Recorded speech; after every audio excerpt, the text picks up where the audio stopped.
Student learner YouTube চ্যানেলে তোমাদের সকলকে স্বাগত জানাই। আজ আমাদের আলোচ্য বিষয় ষষ্ঠ শ্রেণীর ভূগোল বিষয়ের থার্ড সামারিভ এক্সাম অর্থাৎ তৃতীয় পর্যায়ক্রমিক মূল্যায়নের একটা উত্তর সহ নমুনা প্রশ্নপত্র নিয়ে।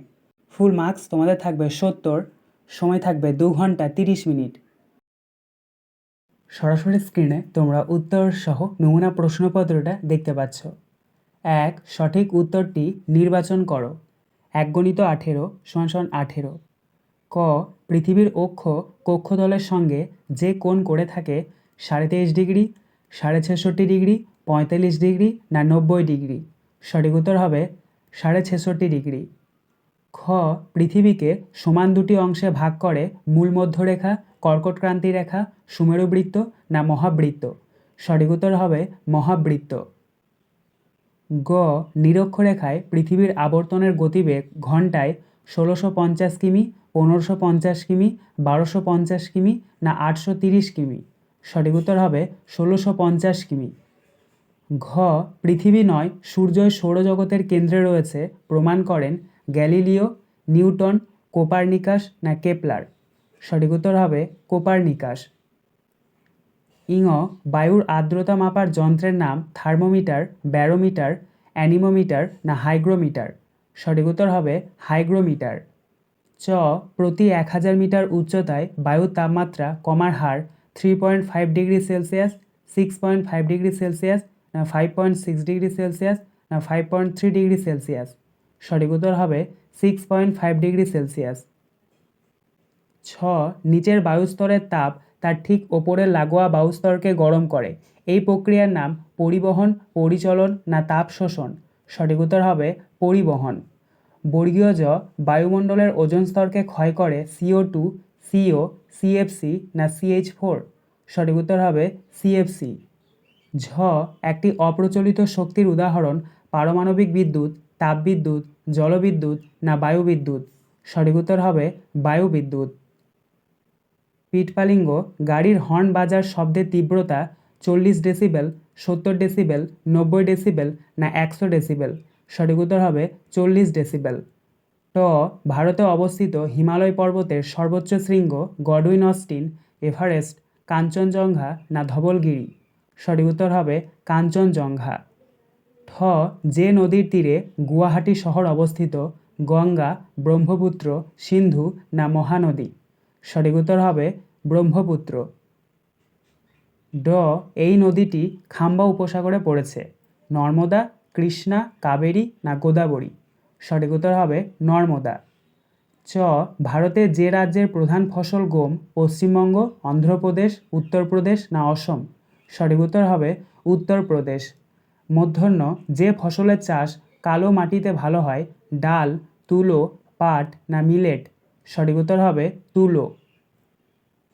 ত. কেরল উপকূলের অপর নাম উত্তর সরকার, করমণ্ডল, কোঙ্কণ না মালাবার। সঠিক উত্তর হবে মালাবার। থ. ভারতের বৃহত্তম আদি জনগোষ্ঠী গোন্ড, ভিল, সাঁওতাল না টোডো। সঠিক উত্তর হবে গোন্ড। ড. লাতিন শব্দ ম্যাপা কথার অর্থ হলো কাঠ, গাছের ছাল, কাপড় না পাথর। সঠিক উত্তর হবে কাপড়। ধ. ভূমিরূপ, নদ নদী, স্বাভাবিক উদ্ভিদ ইত্যাদি যে মানচিত্রে দেখানো হয় তাকে বলে প্রাকৃতিক মানচিত্র, রাজনৈতিক মানচিত্র, বিষয়ভিত্তিক মানচিত্র না গ্লোব। সঠিক উত্তর হবে প্রাকৃতিক মানচিত্র। 2. নিচের প্রশ্নগুলির নির্দেশ মতো উত্তর দাও। 2-1 শুদ্ধ না অশুদ্ধ লেখো যে কোনো তিনটি। 1 × 3 = 3। ক.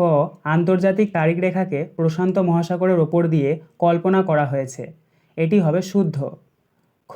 বায়ুমণ্ডলের যে অবস্থা দ্রুত বদলে যায় তাকে জলবায়ু বলে। এটি হবে অশুদ্ধ। গ. শীতের দেশে যে কাচের ঘরে তাপ নিয়ন্ত্রণ করে চাষ করা হয় তাকে বলে গ্রিন হাউস। এটি হবে অশুদ্ধ। ঘ. পুরনো প্রযুক্তির গাড়ি ব্যবহার করলে বায়ু দূষণের সম্ভাবনা কমে। এটি হবে অশুদ্ধ। 2-2 শূন্যস্থান পূরণ করো যে কোনো তিনটি। 1 × 3 = 3। ক. পৃথিবীর থেকে ফিরে যাওয়া তাপের পরিমাণ %। এখানে শূন্যস্থানে বসবে 35। খ. কোনো প্রতিষ্ঠানের সামনে ড্যাশবোর্ড লাগানো থাকলে বুঝে নিতে হবে সেখানে হর্ন বাজানো নিষিদ্ধ। এখানে শূন্যস্থানে বসবে সাইলেন্স। গ ভারতের মরু অঞ্চল দিয়ে যে অন্তর্বাহিনী নদী প্রবাহিত হয়েছে তার নাম ড্যাশ, এখানে শূন্যস্থানে বসবে লুনি।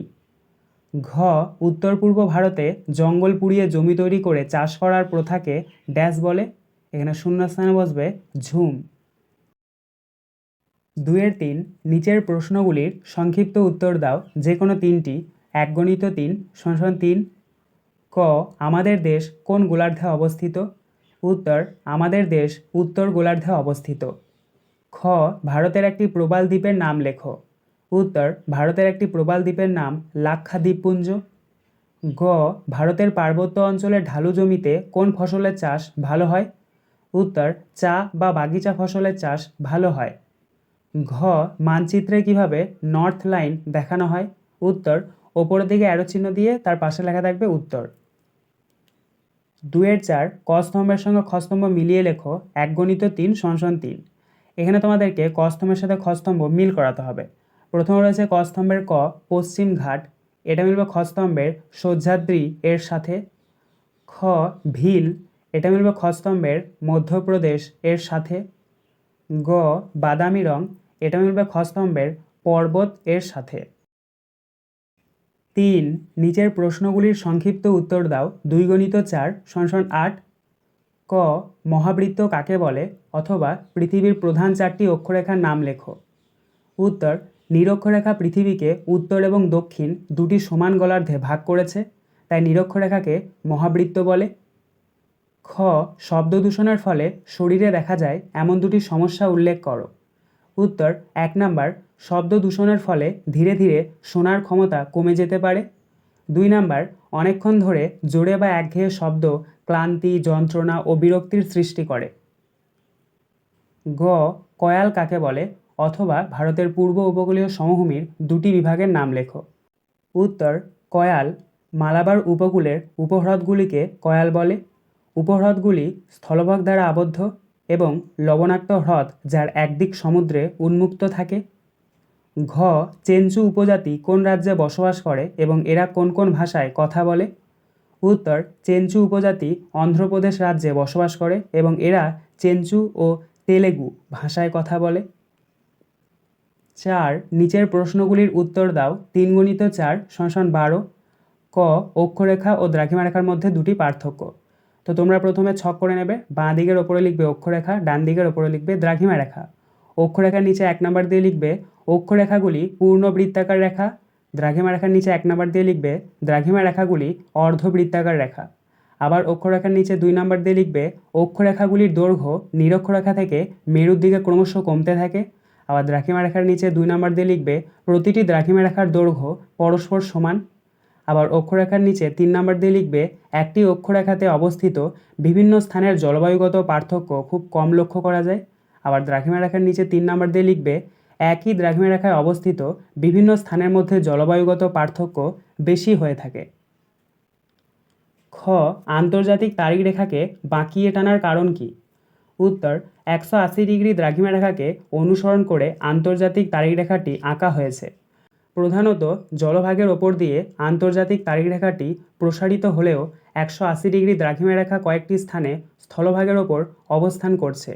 সেই সব স্থলভাগে অবস্থিত পাশাপাশি দুটি জায়গায় সময় ও তারিখ নিয়ে খুবই বিভ্রান্তির সৃষ্টি হয়।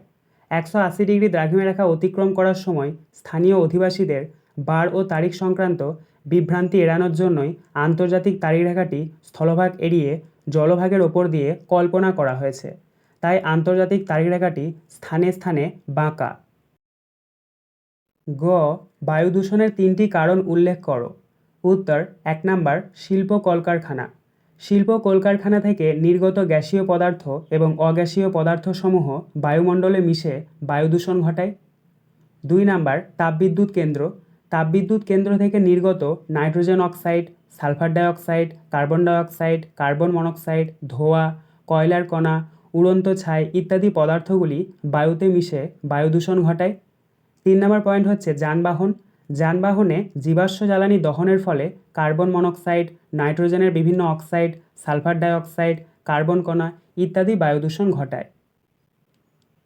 ঘ বড় স্কেলের মানচিত্র ও ছোট স্কেলের মানচিত্র বলতে কী বোঝো? উত্তর বড় স্কেল মানচিত্র যে সমস্ত মানচিত্রে কোনো ছোট অঞ্চল যেমন গ্রাম, শহর ইত্যাদি মানচিত্র দেখানো হয় সেগুলোকে বড় স্কেল মানচিত্র বলে। ছোট স্কেল মানচিত্র, যে সমস্ত মানচিত্রে বিরাট অঞ্চল দেখানো হয় যেমন পৃথিবী, মহাদেশ ও দেশের মানচিত্র, সেগুলিকে ছোট স্কেল মানচিত্র বলে। 5.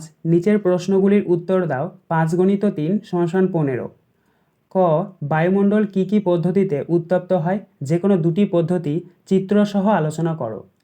উত্তর: বায়ুমণ্ডল সাধারণত বিকিরণ, পরিচলন ও পরিবহন পদ্ধতিতে উত্তপ্ত হয়ে থাকে। 1 নম্বর পয়েন্ট করবে বিকিরণ পদ্ধতি। কোনো মাধ্যম ছাড়াই বা মাধ্যম থাকলেও তাকে উত্তপ্ত না করে যে পদ্ধতিতে তাপ এক বস্তু থেকে অন্য বস্তুতে চলে যায় তাকে বিকিরণ পদ্ধতি বলে।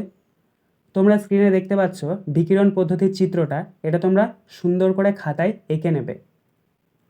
2 নম্বর পয়েন্ট করবে পরিচলন পদ্ধতি। ভূপৃষ্ঠ সংলগ্ন বায়ু উত্তপ্ত হওয়ার পর প্রসারিত ও হালকা হয়ে ওপরের দিকে উঠে যায়। তখন চারিদিক থেকে ঠান্ডা ভারী বাতাস ওই ফাঁকা জায়গায় ছুটে আসে এবং ওই বাতাসও ক্রমশ উত্তপ্ত হয়ে ওপরে উঠে যায়। বায়ুমণ্ডল উত্তপ্ত হওয়ার এই পদ্ধতিকে পরিচলন পদ্ধতি বলে। তোমরা স্ক্রিনে পরিচলন পদ্ধতির চিত্রটি দেখতে পাচ্ছ, এটাও কিন্তু তোমরা খাতায় খুব সুন্দরভাবে এঁকে নেবে। খ. গঙ্গার গতিপথের 3টি প্রধান বৈশিষ্ট্য বর্ণনা করো। উত্তর: 1 নাম্বার, গঙ্গোত্রী হিমবাহের গোমুখ তুষার গুহা থেকে উৎপন্ন প্রথম অবস্থায় এর নাম ভাগীরথী। 2 নাম্বার, উত্তরপ্রদেশের এলাহাবাদের কাছে প্রধান উপনদী যমুনার সাথে মিলিত হয়েছে। 3 নাম্বার, মুর্শিদাবাদে ধুলিয়ানের কাছে পদ্মা ও ভাগীরথী হুগলি নামে দুটি শাখায় ভাগ হয়েছে। 4 নাম্বার, প্রধান শাখাটি পদ্মা নামে বাংলাদেশ এবং অপরটি ভাগীরথী হুগলি নামে পশ্চিমবঙ্গের ওপর দিয়ে প্রবাহিত হয়ে বঙ্গোপসাগরে মিশেছে। গ. ভারতে উৎপাদিত ফসলগুলির শ্রেণীবিভাগ করো ও 2টি করে উদাহরণ দাও। উত্তর: ভারতে উৎপাদিত ফসলগুলি হলো 1 নাম্বার খাদ্য ফসল, ধান, গম, মিলেট।